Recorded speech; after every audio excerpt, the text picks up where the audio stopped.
Good morning, everyone. This is Dana Wilson, Seniors Real Estate Specialist with Keller Williams Realty, and your host for the August 5th Savvy Seniors Living Seminar.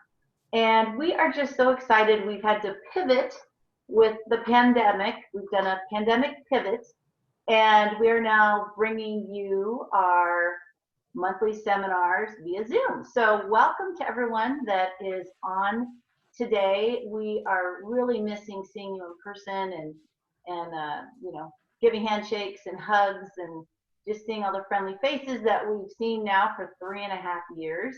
But I'm excited to bring this topic to you today because it's ever changing and evolving, and I don't want people to feel like just because you're of a certain age that you necessarily are the only ones getting scammed. Anyone at any age can be a victim of a scam, but they keep changing, and sometimes certain ones stay around for a while. But we have got three amazing local subject experts with us today, and I'm just tickled pink that they're giving us their time and their knowledge and sharing it with you. But first, before we get going, let's see if I can figure this out here. I want to share our sponsors. So, folks, I want to give a big shout out to the Savvy Seniors Living sponsors for 2020. Our platinum level sponsor is Merrill Lynch. Annalise Morris with Merrill Lynch is our platinum sponsor for this year, and other sponsors include my team, Live Home in-Home Care, Clear Organizing and Move Management, Oakmont Senior Living, both the Concord and the Montecito communities. We have got the Neptune Society of Northern California, Atria Senior Living, the 3 Atrias in our area, Heritage Downtown, which is active independent senior living, and Retirement Funding Solutions, which actually is now part of Mutual of Omaha, and they are specialists in reverse mortgage. So I just want to thank all of our wonderful sponsors. They've been so great at continuing to answer questions from our seminar attendees and our clients. So thank you again, panelists. And if anyone wants to learn more about our sponsors, by the way, you can go to the SavvySeniorsLiving.com website. That's where you'll go to register for any future seminars that we have, seminars or webinars. And you can see past recordings. And I've done some interviews, some special interviews with the sponsors as well. So always a great way to learn a little bit more about who these great people are. But without further adu, again, for those of you that are just joining us for the very first time, welcome newbies. I know I see the list of attendees, and I know we've got some groupies online today. So nice to see your names there along the panel. But we bring these seminars to the community because we just feel like it's an important thing to do. Part of my goal as a local seniors real estate specialist is to equip and empower and encourage the folks in our communities to make the right decisions for themselves, for the current and future situations, to have plans. And part of that is getting the right knowledge. And we hear so much out there in the world, and not all of it is true. So we're here bringing you the truth, the facts, the nitty gritty.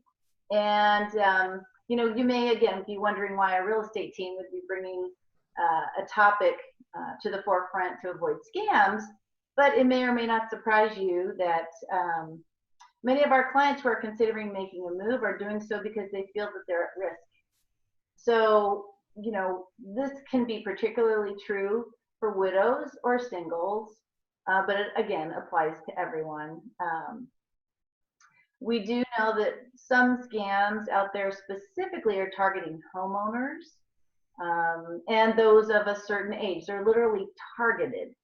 So we felt it was important to bring this topic again to the forefront and talk about sort of what's trending now. Um, so these panelists today are some of the most knowledgeable people I know as it relates to protecting yourself and kind of understanding, what might be occurring and how to avoid them. It's not enough to just, know what link to go to, but how do you really actively avoid being a victim to some of these? So that's part of that, is being prepared. So I want to start by introducing our panelists. The first one is Jill Henderson, and why don't we have you introduce yourself and what you do and who you work for and why you are here today. Okay, thank you. My name is Jill Henderson. I'm a Deputy District Attorney with the Office of Contra Costa County. I've been doing that for 23 years. So what does that mean? Well, the District Attorney of Contra Costa County, her name is Dinah Becton, and she's elected. But obviously she can't handle 10,000 cases. So everybody else is called a Deputy District Attorney. And we handle a variety of cases, as you can imagine, every single crime conceivable. My current job is the supervisor of both the domestic violence and elder abuse units. So I took over elder abuse about 5 years ago, and I started doing all of the case reviews to determine which cases should have charges filed. And so because of that, for the past 5 years, I have read every single police report in Contra Costa County that involves elder abuse, financial, physical, due to mental health, due to scammers. And so I have quite a knowledge bank in my head about what we see in Contra Costa County from the police. We don't get direct reports from seniors, so there is a buffer there. So that's what I do. And then I file charges, and I used to personally do all the prosecution, and now I supervise all the prosecution. So I am here to share my expertise in not only what I see in terms of scams, because when I see how other people are scammed, then I have some insight on how to avoid you from being scammed. And not only that, but there's also a lot of confusion about, well, what if I'm scammed? Do I really need to call the police? What will happen? So if anybody's interested in what's next, okay, I was scammed, I've called the police, what can I expect? I can certainly be here to speak on that, so what to expect if you or even a friend experience a scam or are unsafe, or this is about scams. But since I'm here, definitely, if you're worried about the welfare of a friend or somebody, what to do, and know that we are here for you. Thank you, Dana. Awesome. Oh, that's awesome, Jill. Thank you. Wow. We've tried to get Jill 3 different times, and it finally stuck this time. So excited. Muriel, tell us a little bit about who you are and what you do and how you do it and how long. And Okay, my name is Muriel Smallheiser, and I am a retiree who has moved on into a volunteer career, let's see, 14 years ago. And I made a decision that I wanted to give back. And for me, I see the elderly population, or the senior population, or people of a certain age, if you will, is not getting the attention that they deserve. And so I became a volunteer counselor for an organization called HICAP, Health Insurance Counseling and Advocacy Program. And they are trained, or we are trained by the State Health Insurance Department. And anybody who is interested in that training, which is 40 hours of training and then a testing process, can contact either State Health Insurance Department or can contact HICAP which happens to be headquartered in this county in Pleasant Hill. And you can be part of the growth spurt. When I first started, they were on record maybe 12 or 13 counselors. However, somebody was always having a hip replacement, a leg replacement, going on a long vacation, etc. So maybe there were 8 or 9 of us active at any one point in time. Now the organization has been grown thanks to the program manager and volunteer coordinator, and there are about 45 counselors, and we cover all of Contra Costa County. There are one-on-ones when we aren't in COVID time. You can meet with somebody one-on-one. The rest of the time, including now, you can reach that high cap by phone. My current situation, why I'm here today, is because about 3 years ago, I became aware of something called California Health Advocates. And California Health Advocates deals with fraud, Medicare fraud, and elders. And each county, or sometimes a conglomerate of counties, have a person who can interface with California Health Advocates and their senior Medicare patrol, and with the person who has been or thinks that they have been dealt with fraudulently. And I am the Contra Costa County liaison to California Health Advocates, and they're located partially in Sacramento, partially in Irvine. And so if somebody becomes aware of or suspects that they or somebody that they know has had some kind of Medicare fraud perpetrated, you would contact our office. And I will be sending information of contact numbers, etc., later to Dana, so that you all will be able to make contact with either the California Health Advocates Senior Medicare Patrol or HICAP. Excellent. Wow. Perfect. Well, thank you for your years of volunteering. That's a lot of years. Tell me. So Kevin, tell us who you are and what you do. Dana, thanks for inviting me. I work for Contractor State License Board. We regulate the construction industry statewide across California. We have about 280,000 contractors that we regulate. Our main mission, our main job is to protect consumers and help contractors do their jobs safely. Part of the reason I'm here is, unfortunately, unlicensed contractors, they like to target seniors. Seniors are a very high risk group for us and involve a lot of our complaints. So I'm here today to help seniors learn the do's and don'ts of hiring a contractor. Well, that's awesome. And I want to just let all the attendees know that, again, as Muriel mentioned, they will be sending us some handouts. They'll probably be mentioning a lot of different organizations, associations, websites, phone numbers you can go to, and there's no way you're going to be able to write all this down. So I'm going to have that posted on the Savvy Seniors Living website. And we're also going to send a post-Zoom webinar email out, and we'll try to just attach a lot of that to that email. And then I also wanted to say that we're going to try to save a little time at the very end for Q&A if we have time.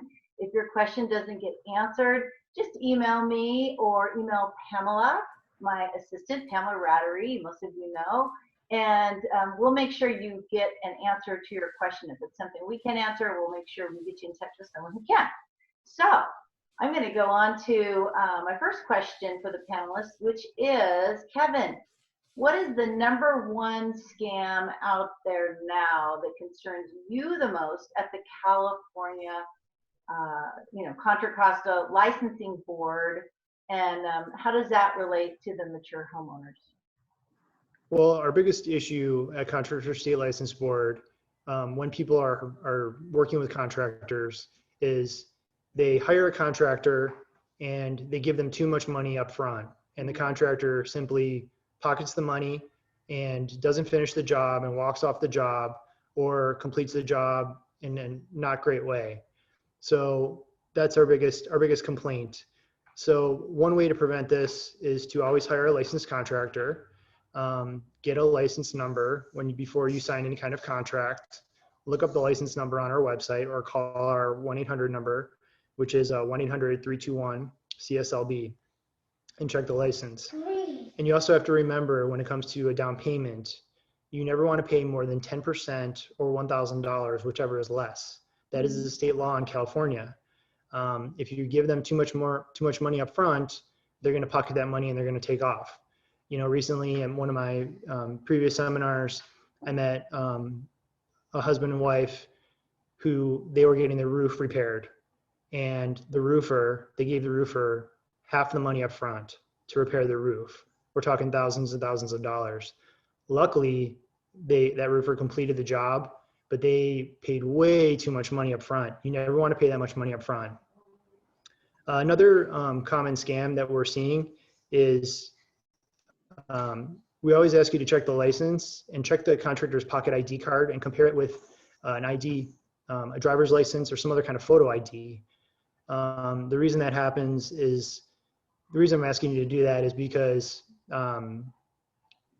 people's license numbers get stolen. Recently down in Southern California, we had a family who was putting in a new pool. They got a license number from a gentleman. They checked the license. They checked out. They wanted to put the new pool in. 6 months later, there are cracks in the pool, and the pool's leaking all over the place. It's a big mess. And it turns out that this gentleman had stolen his son's license number. So he was using his son's license number to perform work, and the son didn't even know about it. So those are the kind of things you always want to check the license number, and you also want to compare it to a picture ID. And then I'll get into one other scam that we're seeing now that is also surprising in a moment. Awesome. Okay. So Jill, what, we were talking about what is trending. Unfortunately, there's trends in fashion, there's trends in home decor, and other trends in scams. So what do you think the number one scam is out there now, and how it relates to the mature homeowners in Contra Costa? Well, my message is a little bit of a depressing one, because we actually prosecute very, very few scams. So hopefully it does not come as a surprise to any viewer that if you send your money to the Prince of Nigeria to get your inheritance, that you're never going to see that money again, and nobody can help you. Nobody can help you. So even though victims are victims of crimes, there's nothing law enforcement does, or there's nothing we do on a crime that we can't solve. So don't send money to Nigeria. Don't send money anywhere, really. So there's that scam. The lotto scam is huge. But sadly, we rarely prosecute these because we can't track down the culprits. They're not in America.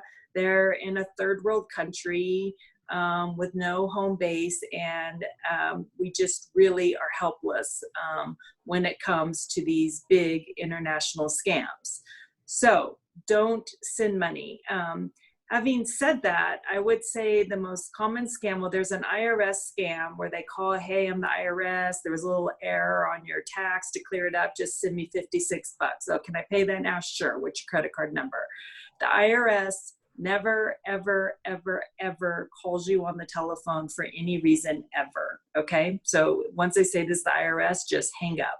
In fact, we advocate strongly for just screening your calls. Just screening your calls. Once a scammer hears a voice, they know they have a live body on the line, and they will call and call and call. And these are professionals. It's not that because you're a senior citizen that somehow you're not as smart as ordinary people. It's just that they call and they call, and these guys are good. They know what to say. So a DA who works with me in the domestic violence unit was sitting in my office, and we were talking about a trial she was preparing for, and she checked her phone, and all of a sudden she said, oh my God, I have to go. And I said, what's wrong? And she said, my aunt, and this is, I think her aunt's young. She's a young gal. I think the aunt is young, so it has nothing to do with age. Just mailed FedEx $10,000 cash to a bail bond company to get me out of a Mexican jail. Her aunt fell for it. And they're so savvy. She said, you know, I didn't want to bother my sister, your mom, because I know she's taking care of your baby. So I just did it. And my colleague was like, oh my gosh. And so she told her, report it to the police. And luckily they rushed down to FedEx Express and they intercepted the bag of cash before it went out. Wow. That was good thinking, but it's very odd. I don't know why, but sometimes people, instead of just making a simple phone call where my friend would have said, I'm at work, I'm fine, I'm not in a Mexican jail, they just react and they pulls on their heartstrings. They do anything for her. And she immediately went down to the bank, got the cash and shipped it off, not a minute to spare. So it happens to people of all age groups, and they're playing on your heartstrings. They know who you care about. They know a lot about you a lot of times, and they know you've got grandkids, and that's how they target seniors. So I'll stop for now, but I can just give you a little preview. My underlying message is I think we're overall doing pretty well, and our seniors are pretty savvy about scams. We just don't see them very often. And 99% of my cases sadly involve people who you trust, which aren't scams. It's the caretakers and the children who steal money from you. So the people who you trust, people, your caretakers who have access to your jewelry, your kids who you trust, grandkids who you trust. And it's really, really sad, but almost all my elders are victims of people who they trusted. And so I can speak a little more on that about how you can protect yourself. That's awesome. Yeah, and I hope that our attendees won't mind if we go down that path a little bit near maybe as we get going a little bit further. But it is really important because I heard Jill speak at the State Planning Council of Diablo Valley fairly recently, and it was really interesting to hear that the main, well, and I'll let you tell it, but what you shared was really kind of shocking what the main elder abuse is in our county. So I'll let you show that in a minute. But Muriel, what is your number one scam you're seeing going on right now, and how it affects people of a certain age, or anyone for that matter? I'm going to start by saying, Jill, you may not see a lot of elder kinds of scams the way that we do, but since we deal exclusively with Medicare and people on either disability or 65 and older, I just want everybody to know that up until this year, there was approximately $16 billion worth of Medicare scam done annually.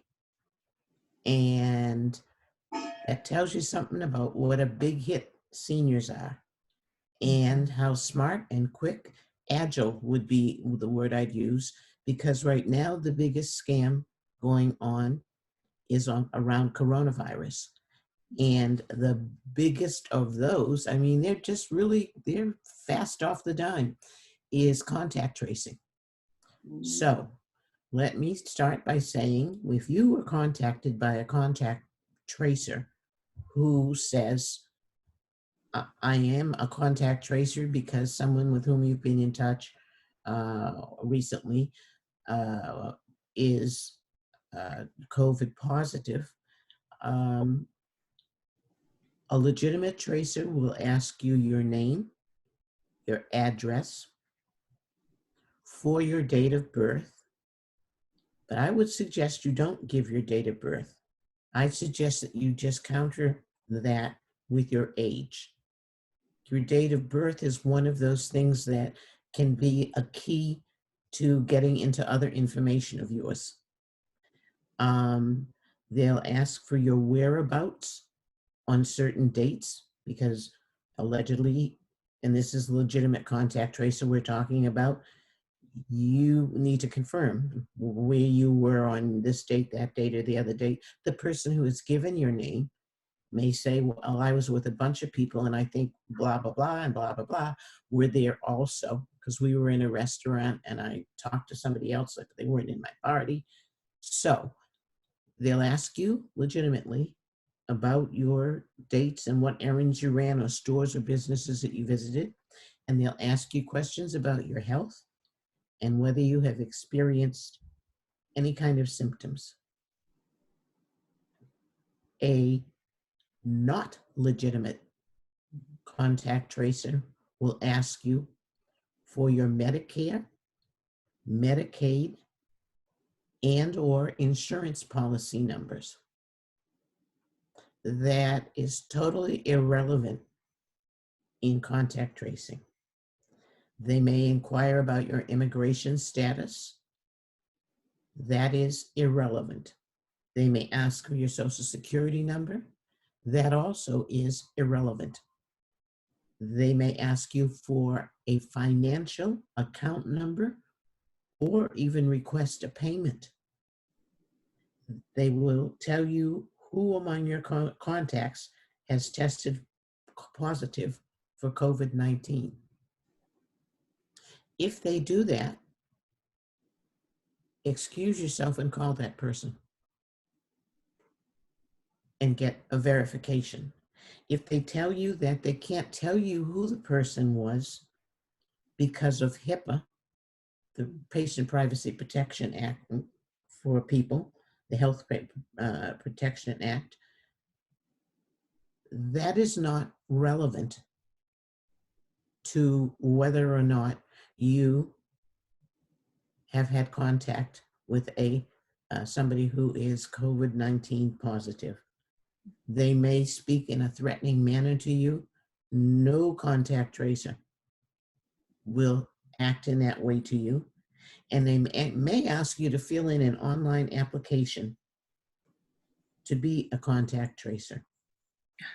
Why would they do that? What a delightful way of flattering your ego.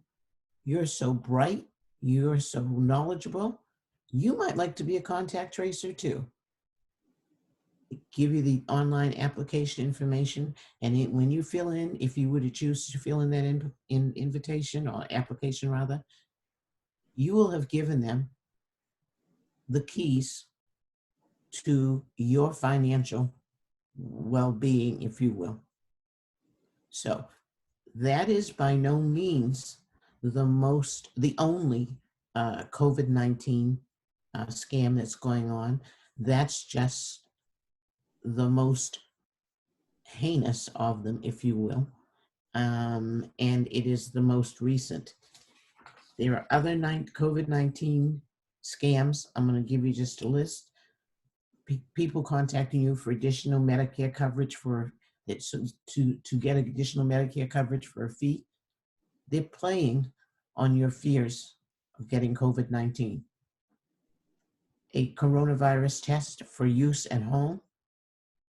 Goodness gracious, we all wish there was a coronavirus test for use at home.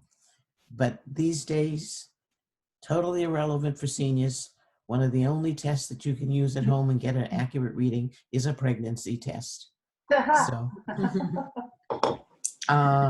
they may also be asking for testing that requires payment, or talking about testing that requires payment in advance of a contactless copay on a credit card. They're very good at coming up with elaborate schemes. And they may, in fact, be talking about offering COVID schemes that are cures or preventative, and they're actually totally worthless. So with that, I'm going to stop. But for everything that happens, there are a gazillion scammers waiting in the wings. One thing I'm hearing is they're very creative. Where do they come up with this stuff? I want you to know that I said to somebody just the other day, if these scammers took their brains and turned them into positive uses for society, wow, we would have wonderful achievements occurring. Yeah, use the creativity for good, not evil. Mm-hmm. Good Lord. Oh my gosh, Kevin. All right, let's go back to the contractors board. And I had mentioned something, and I don't know if you wanted to touch on it, but something that came across my list was offers to provide property assessments for a fee. And you said you're going to talk about something like that. Well, I also wanted to jump off of Muriel's point. She brought up some really good COVID related scams that are going on. And one thing we're seeing, and you would think that with COVID, there would be fewer door-to-door types of scams. Unfortunately, that's not always the case because the construction industry, for the most part, I know the Bay Area has had some closures and reopenings of construction. Construction's been an essential business pretty much statewide during COVID. And everyone's under stay-at-home orders. Most people are under stay-at-home orders. So there's more people at home. So we are hearing reports of door-to-door scams even during COVID. In Riverside County, just a couple weeks ago, a gentleman contacted us on social media. He got a door knock, and it was a group of landscapers. And they came through with the same old story we've heard again and again. Hey, we were in your neighborhood. We've got extra materials on the back of our truck. We noticed your front lawn is a mess. And the gentleman admitted that yes, he has a lot of patches of dirt on his front lawn that he doesn't have grass growing. He needs it repaired. So he said, "Oh, really? That's interesting." So he made the mistake of opening the door and talking to these guys. They promised him to fix up his front yard for a couple $100. You know, they do an hour of work. Suddenly they're demanding $1,000, thousands of dollars, right? I don't have that. He says, the gentleman tells us, I don't have that kind of money. I don't have that kind of money. There were four guys. They started to get angry. They started to get intimidating. They eventually forced this homeowner to get in his car and they followed him to his bank.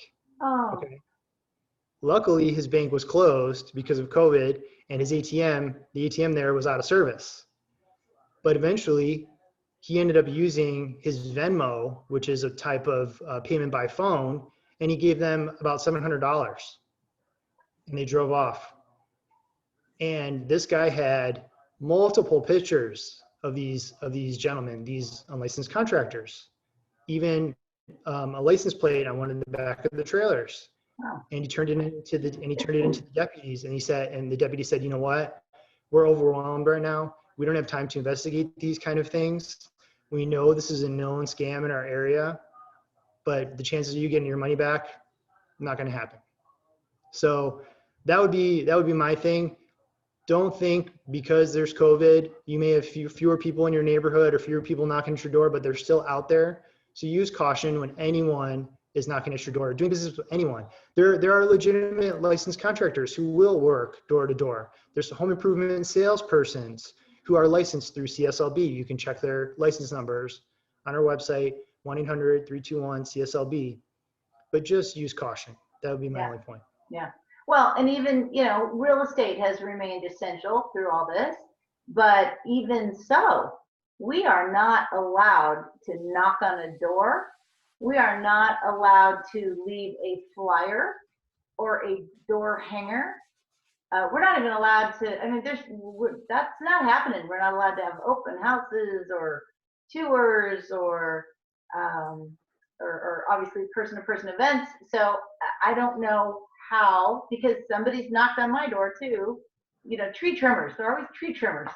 My trees must be needing trimming or something. But and I've said I don't think you're supposed to be knocking on the door. Anyway, so did you want to dig in a little bit further, Jill, into what you were alluding to before, real briefly? It's more about the abuse. The abuse, okay. Yeah. So we've talked about scams from random people who you have no reason to trust. But 99% of our cases, and I'm not trying to say that there aren't the scams out there that clearly Muriel sees every day. I'm only going to get the cases that are solved and have viable prosecution. So from what I see, the police reports I see are about 50% financial and 50% abuse, physical abuse and neglect. So the physical abuse and neglect are very, very straightforward. It's pretty rare where we see a caretaker doing the physical abuse and neglect, because that will get reported usually. So in terms of physical abuse and neglect, we see a really, really sad, tragic family dynamic where the caretaker is a family member, a son or a daughter or a grandson, and the care is horrific, ranging from simple negligence to horrific to the point where the senior dies because of malnutrition and poor care. I've prosecuted a lot of deaths where sadly people have passed away due to care. And it's a really interesting dynamic because in some of these cases, the elderly victim had a cell phone or had ability to reach out for help, but they don't, because it is an extremely strong, compelling dynamic when the one who you love is abusing you. And that's a really hard pill to swallow, to pick up the police and report your own family member and the hand that literally feeds you if you're disabled. So sadly, a whole bunch doesn't get reported.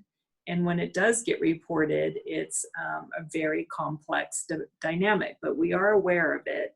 And if it's simple neglect, we just kind of want it to end. We're really good problem solvers. And even if it's a chargeable case and we do file neglect charges, if it's simple neglect, we just want some like counseling, put someone on probation. It does not mean we're gonna lock up your beloved nephew forever. Sadly, if it escalates and then we get into great bodily injury or even death, then those cases are more serious and the government will intervene and file charges even if you don't want them. I have one case, a death case, where the victim didn't report because it's, sadly, it's a lot like child abuse, right? When you're a senior in your own home being abused, but you can't take care of yourself, if you call Adult Protective Services and they come into the home, guess what they do? They don't remove the abuser because then there's no one there to care for you. They take you out of your own home. So it's a super big deterrent to reporting, right? If I report, I lose everything. I get taken out of the home where I've lived, I don't know, 40, 50, 60 years, and then I will have lost everything. I don't want to be in a home. So these are extremely complicated issues that we are very well aware of and sympathetic to. And we have a team approach to helping address this, where living in abuse is never okay. And we have all sorts of partners. Obviously, Adult Protective Services is a partner. They are magic social workers. They can help with that dynamic. And we have the Family Justice Center now up and running. And it's one-stop shopping for all of your elder needs.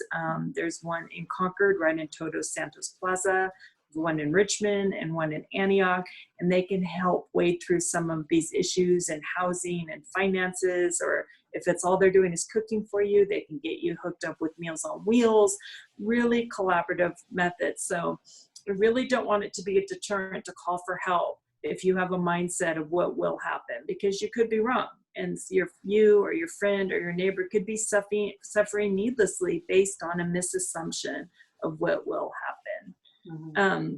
So that's the physical side. The financial side, people are a little less tolerant of. People are funny about money. And there's a little lower tolerance. I've seen seniors live in just total squalor, hungry, malnourished, but once they figure out somebody's been in their checkbook, oh, look out. So those tend to get reported a little more because they're probably not going to lose their house over that, right? And a lot of them suspect it's going for drugs or gambling or what have you. And stealing is just plain wrong. It's a more black and white concept. So what I can say about the financial theft is, if they're stealing your money, if you figure it out in 30 days, the bank will eat it. Okay, so 30 days. How often does your bank statement come? Every 30 days. So all you got to do to be safe from most financial scams is look at your bank statement. If you don't understand it, or you can't read it in that tiny font, or you accidentally consented to paperless and they're emailing it God knows where, and you have to get a hold of 8 passwords to even open it, call someone. Call the Family Justice Center, call APS, call a friend, call a teenager, and have someone get in there and get your paper statements, okay? You look at your paper statement. If you don't know how to read your paper statement, call Dana Wilson. She will help you read your paper statement, okay? Is that what you spent, all right? When you see a check out of order or something that looks fishy, you call your bank, they do a fraud alert, and they give you back all of your money, okay? First 30 days doesn't go on you. After 30 days, it's your loss, not the bank's, okay? So I'll tell a quick story along those lines. There was a dear, dear, sweet 90-year-old woman who was in very good health, very sharp gal, but almost legally blind, really, really couldn't see. Her name was Bunny. Everyone called her Bunny. I think her first name was Beatrice. Adorable. And she advanced in age, very wealthy family. So they hired an adorable, darling St. Mary's student to come in to just help her a little bit. She didn't need help dressing or anything, just kind of a companion, help carry the groceries in, simple stuff. And that worked great. And who would have thought in a million years that this darling gal in her young 20s, everything going for her, a nice family, wrote a check. And they always start small. She wrote a check to herself for $700. And no one found out. So she kept doing it and doing it and doing it. And she was smart enough to then steal the statement so that she wouldn't notice that the money was gone. Yeah. And this went on and on. So in the first 30 days, she stole about $7,000. But then she kept doing it. Then the checks went up to $10,000. And at one point, Bunny went to go get money and they said, you don't have any more. Get this, everybody. So she called her daughter and said, I'm broke. And her daughter said, what are you talking about, Mom? You had $250,000. And it was gone, gone. Wow. Wow. So here's the part that's really disheartening. The signatures of the thief did not match Bunny's handwriting at all, but the bank cashed him anyway. The bank should have noticed an outrageous change in spending habits, right? But they didn't do anything to protect the victim. It was all on her. So the gal was caught. I prosecuted it. And that's what they do. They always start off with little amounts and then they get cockier and cockier and greedier and greedier, and it goes up and up. So this is what we did. The defendant was stealing so much money so fast, she still had $54,000 sitting around in her account. So I seized the money, and then the victims negotiated with the bank. The bank said, well, we'll give you $7,000. Remember the 30 days, right? So the bank gave her back $7,000 and said, that's all we're liable for. She should have noticed it before 30 days. So that's all we could get out of the bank. But we froze that $54,000. And then the victim said to the bank, hey, we want some money back. So the bank said, okay, we'll settle for $54,000. But the bank was planning on giving the victim her own money. That was her money in the defendant's account. All they were really offering to do was give the money that already belonged to the victim. But the bank didn't know that I had already put a legal court order on it and seized it. So when it was all said and done, the bank had to give her a different $54,000. I seized that $54,000. So then we were up to 108 plus the 7, we were up to $115,000. And then to be more creative, this isn't the type of person we need to lock up in jail. We just want the money back. She was released on her own recognizance and she got a job, and we set up a direct deposit straight into the victim's account for every nickel she made. And we recouped over the years maybe another $30,000. So that is a rare story of what we can do that's victim-centered prosecution to help victims get their goals, which is to get as much money back as possible. It doesn't make the victim any happier for Bunny to sleep at night knowing this 22-year-old sitting in the county jail. So we have a lot of different remedies and solutions and tools to help protect. But it's best that that money not disappear in the first place. And that is a lot of money to just go away unnoticed. Very disappointed that the bank didn't see the red flags there. And if only this lady with 2 highly educated children had checked her bank statements, this would have ended at maybe $10,000 in 4 or 5 weeks. Well, or maybe, Jill, what if instead of allowing a caregiver of any type to have access to your account numbers or your checkbook, maybe use a bookkeeper or somebody else, Yes, but then the bookkeeper steals the money. They steal the checkbook, right? They find old credit cards in drawers not used. Yep. Yeah, I had one lady who said, hey, I don't trust myself with an ATM card anymore. I can't remember my code. I have to write it down. I better turn this in. And she physically went into the bank and turned in her ATM card, and the bank lady got her code and then withdrew the money. So there's just My. no end to what we see. Good night, nurse, as my grandpa would say. Good night, nurse. Okay, well, we know, so, I mean, now that we're all sufficiently depressed, but, you know, we're bringing you the truth. And so, couple other things to be wary of, and I know you guys have all heard of phishing. That's PH, phishing, which is email scams, which actually I get a lot of. They're always telling me that someone has used my credit card fraudulently, and then I call the bank, and my credit card's just fine. But Muriel, you were going to touch on spoofing as opposed Yes. to phishing. So tell us a little quickly about spoofing, and then we're going to see if we have any questions from our attendees. Well, we'll wrap up in a minute, but All of us get spoofed. Most of us don't know it. I got a email from somebody, and I can't tell you. Actually, I think it was from Apple, and I use Apple products.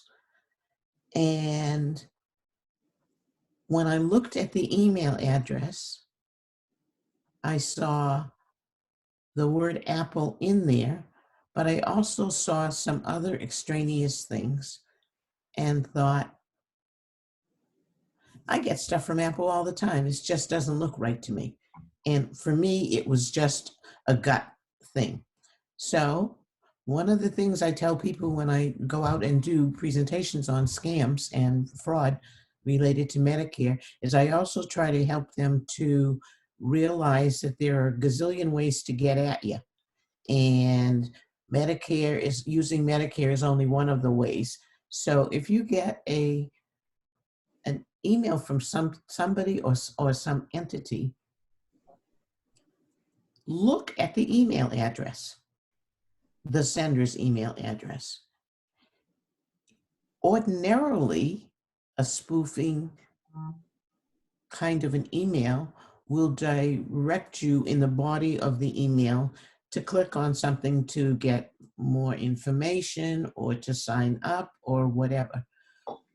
What I tell people is don't go into the body of the letter. Read it if you want to, do nothing with it. Instead, click on the email address that is visible, meaning the sender's address. If you click on that address and it is not the real address will roll out right out there for you, and you will see. And it will often have on the end of that real address, .uk.ni.cu.cz,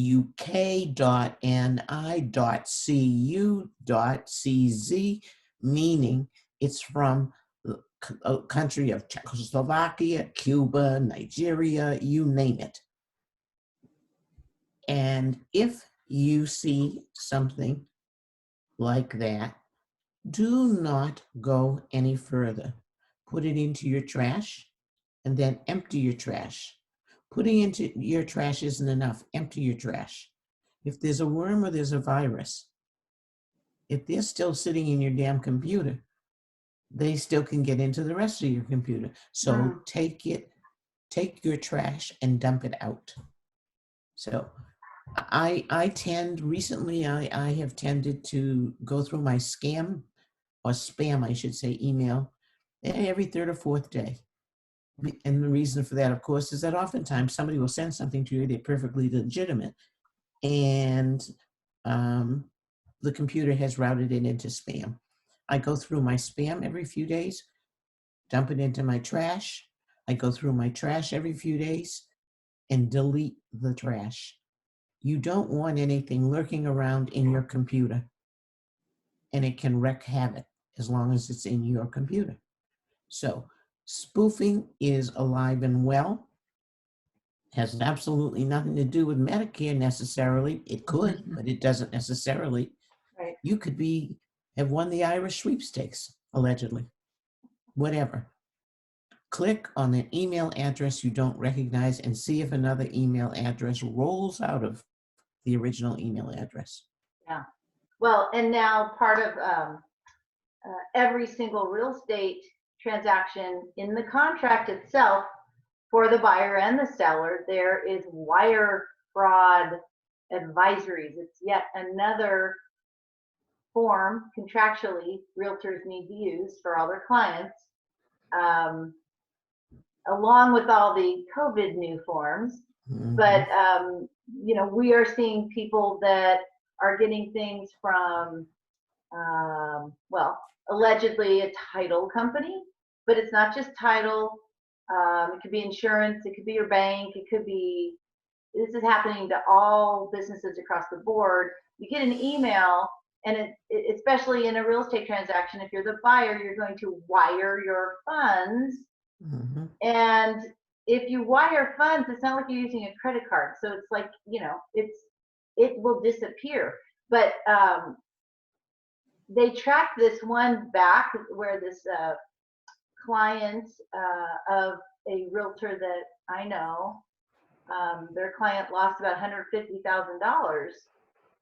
And everything looked legit except, like Muriel is saying, if you look closely, all the emails were the right names, but instead of ending in Gmail, it was ending in Ymail. Mhm. And they were just excited to be buying their new home, and they just clicked and they sent their money, and there's no way to capture that back. So I'm going to ask each of you if there's anything else that you would recommend from your expertise and the industry that you are working in.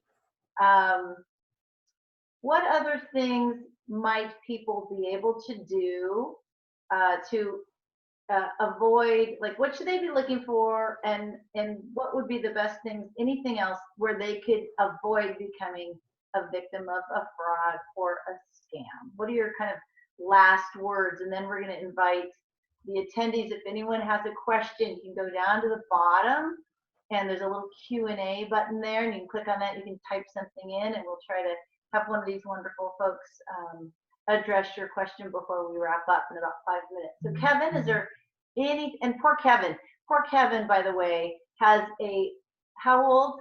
You have a student homeschooling right now. 5.5-year-old right now who's distance learning and trying to get back on class. 5.5-year-old. So, I mean, bless you guys all. And Jill's coming to us from, I don't even know where. I mean, she's traveling. So these people are awesome. Any last minute words, Kevin, where, that people could really be focused on? I would just encourage seniors to not be too trusting, to make sure you're checking to see who you're working with, make sure they're licensed, check the license number, get 3 bids before you start a project, call 3 different contractors. Talking to your old realtor is a great person to talk to, a great resource to get the names of perhaps a new, landscaping contractor or roofing contractor or someone to do help with your kitchen renovation. Get those 3 bids. I also want you to make sure that you're using a contract, if preferable, a paper contract. A lot of times now they'll have you sign on iPads and tablets, and they can just take that, make a copy of your signature digitally and paste it on a loan. Suddenly you're signed up for a loan that you didn't sign up for, and you're getting these things in the mail. So just be extra vigilant. Remember, when you're hiring someone, hire a licensed contractor and try to get 3 bids. And remember that my down payment, 10% or $1,000, whatever's less. That's the state law. That was a really good point that you made in the beginning. So thanks for that. Muriel, any last minute things that we need to know about Medicare or anything else that's come to mind?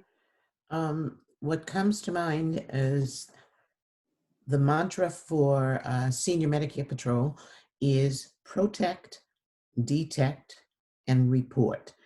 Protect your Medicare and Social Security and credit, etc. card. Nobody should have access to it, your Medicare card, unless they are a legitimate, known to you healthcare provider. Detect. Everybody who is on Medicare gets on a monthly or quarterly basis, a Medicare summary notice, or an explanation of benefits. My husband said to me the other day when his came in, it came in electronically, I wish they would stop filling my inbox with this crap, was his word. I said, what are you talking about? And he said, you know, I'm getting my explanation of benefits. I know what I did, what da da da da da. He went on, and I said, but you don't know what somebody else did. You have no idea who else may have stolen your identity, gotten their services through you, using your name, etc., or whether the healthcare provider misused the information. So you need to read your explanation of benefits. And when you do that, if you see something you don't recognize, what I'd like to suggest to anyone who's listening is that you go back to your electronic calendar, your daytime, or whatever it is you use, and double check. Did you see a doctor twice last month? Right. Or did you see the doctor only once and got billed twice? Excellent, Muriel. Thank you. And Jill, I know you need to pop off in exactly 60 seconds. So any last minute words from you? Okay, so everybody, I'm sure, has promised to go read their statements, right? Yeah. If you can read it, find a friend to read it for you. And the second thing I'm going to ask everybody to do is, where's your jewelry? That really special piece that you haven't worn in years from your late husband. Let's inventory our jewelry. I had one lady missing her jewelry that she had wrapped in gauze and in the back of a bathroom cabinet hidden, right? The sooner you realize something is missing, the sooner we can track that down and recover it for you from the pawn shop. So let's inventory our jewelry. It also helps with people just wondering where to go. My mom, who's complete sound mind, gave me a piece and forgot, and she was so stressed that she thought she lost it. I said, Mom, I have it. She's like, oh, thank God, I thought I lost it. So maybe even write it down. It's COVID time, but write down your pieces and where they are. You know, really special jewelry you don't wear every day. Where is it? Does it belong in a safe deposit box? Do your trusted loved ones know where that is? So let's do that. Yeah, that's awesome. That's awesome. Yeah, and then I even have someone that is in my extended team in my little black book that does digital inventory. So she does that for artwork or jewelry or important papers. And then along those lines, you should have all your important papers and your logins and passwords and account numbers all in one spot, but obviously not in a spot where someone that you don't want to get to it can get to it. So I am going to be wrapping up, and I had one question about a recording. So yes, we recorded this, and it will be available on savvysenioursliving.com as soon as we can get that up online. So thank you, everyone. A huge thank you and a big air hug to all these wonderful panelists that gave us an hour of their precious time today. And we just wish everyone that attended today good health, be safe, be happy. Call us if you have any questions.